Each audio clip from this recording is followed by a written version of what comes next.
Welcome back to Morning Manna. We're talking about good posture versus bad posture because your posture could be the difference between being down for the count or finishing on top.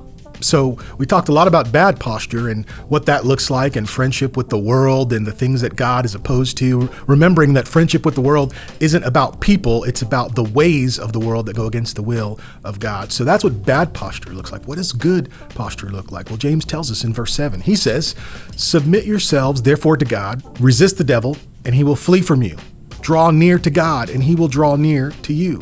Cleanse your hands, you sinners, and purify your hearts, you double-minded." I like to translate that whole passage as, be loyal to Jesus. Be loyal to Jesus. James goes on to say, "Be wretched and mourn and weep.